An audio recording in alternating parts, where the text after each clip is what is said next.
Chapter 1. The arrival of Dreadnought the Destroyer. In the magical kingdom of Albinora, a land of enchantment and wonder, the capital city of Silverhaven bustles with activity as people from all walks of life gather to trade goods, share stories, and learn new skills. However, Albinora is only one of many kingdoms in this world, each possessing its own culture and history. These kingdoms have managed to coexist in relative harmony, but dark forces now threaten to disrupt the delicate balance that holds them together.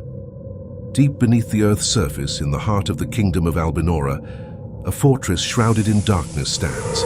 It is home to a horde of twisted creatures and minions who eagerly await the arrival of their master.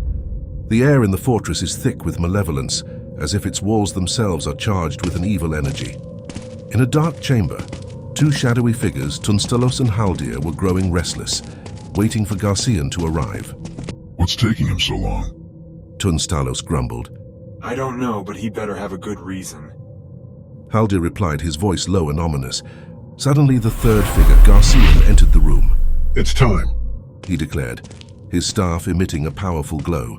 The stars are in alignment.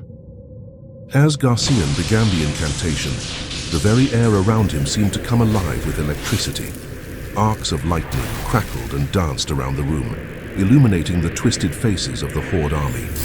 The ground beneath their feet trembled and quaked, as if Albinora itself were rebelling against this dark magic being unleashed. Suddenly, the incantation reached its climax with a deafening roar, and a brilliant flash of light burst forth from the center of the room. The force was so great that it appeared to shake even the foundations of Earth itself, sending cracks scrabbling across the stone floor. In the aftermath of the explosion, there it was, the portal, standing tall and proud amidst the chaos. It shimmered and pulsated with a malevolent energy, its surface like a pool of dark, swirling water. The air around it seemed to grow colder, as if reality itself were being warped by its presence. As Tunstalos and Haldir dropped to one knee, their movements were almost synchronized. They lowered their heads in submission to the ancient evil that was about to be unleashed. Garcian followed suit, his eyes fixated on the portal he had just opened. The Horde army, waiting eagerly behind them, caught on to the cue and began to do the same. One by one, they bent down in prayerful submission, with eyes filled with anticipation and fiery dedication to serve their master. The room fell silent as everyone waited for the arrival of Dreadnought the Destroyer. Dreadnought's skin was an intense shade of black, as if he had been carved from the depths themselves. His eyes glowed red, reflecting the malevolence that dwelled within. He wore a suit of heavy armor, decorated with spikes and chains, while his massive gauntlets crackled with energy. As he stepped out of the portal, a wave of energy pulsed outwards, causing the Horde army to stagger backwards. Dreadnought's very presence radiated power and malevolence, as though light itself was being absorbed by darkness. It was Dreadnought the Destroyer. Welcome, Dreadnought, Garcian said, his voice trembling with anticipation. We have been awaiting your arrival. Dreadnought's voice boomed throughout the room. Good.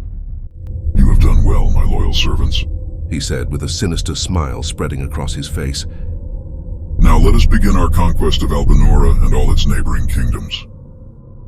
Garcian's voice trembled with excitement as he responded. As you command, Dreadnought, we shall unleash your wrath. Tunstalos, brimming with confidence, adds, We will tear them apart, and the world will tremble at the sound of our footsteps. Haldir nods, his eyes glinting with malice. No one will stand in our way, he declares with assurance. Dreadnought stepped forward, his presence commanding respect and fear. Let us begin, he declared, waving his hand. The army of Horde soldiers rose to their feet, their eyes filled with anticipation and excitement. Dreadnought turned to Garcian, Tunstalos and Haldir and said, Remember, failure is never an option, before ascending his throne on the far side of the chamber. Garcian, Tunstalos and Haldir shared a meaningful glance. They were all aware of what was at stake and what they needed to accomplish. You can count on us, Dreadnought, Garcian assured, his staff still radiating with power. With a final nod to Dreadnought, the trio turned and made their way out of the chamber, followed closely by the Horde army. As they passed each other in silence through an underground hallway, lit only by flickering torches mounted on its walls, Sounds of armor clanging and feet shuffling echoed throughout its dark interior. Tunstalos took the lead, his twisted form moving with a fluid grace that belied his monstrous appearance. Garcian and Haldir followed close behind. As they walked, the trio discussed their strategy in whispered tones. They knew that Albinora and its neighboring kingdoms were heavily guarded, but they were confident in their ability to overwhelm any resistance. We must strike hard and fast. Garcian said, his voice barely above a whisper. We cannot afford to give our enemies any time to regroup or call for reinforcements. Tunstalos grinned. They won't even have a chance to scream. Haldir nodded as they reached the end of the hallway. The trio emerged into a massive underground chamber, filled with rows upon rows of twisted creatures, minions, and monsters. The Horde army quickly fell in line, their eyes fixed on their masters, awaiting their orders. Garcian raised his staff and spoke, his voice cold and commanding. We march to war, and we will show them the full extent of our power.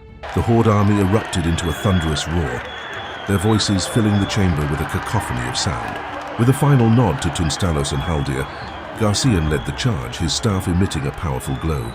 As they marched towards the surface, their footsteps echoing loudly through the cavernous chamber and an unseen army behind them.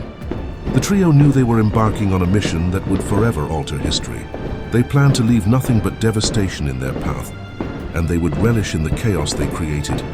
For they were the minions of Dreadnought the Destroyer, and they would stop at nothing to see their master's will done. After the trio led the Horde army out of the underground chamber, they began their conquest of the neighboring kingdoms. With their powerful magic and ruthless minions, they quickly overpowered any resistance that stood in their way. Village after village fell, and the once peaceful countryside was now filled with chaos and destruction. As the weeks turned into months, the trio's power grew stronger with each victory. They became feared and despised by those they conquered, but showed little concern for those they caused harm. They were loyal only to Dreadnought, and their mission was to bring Albinora under his command.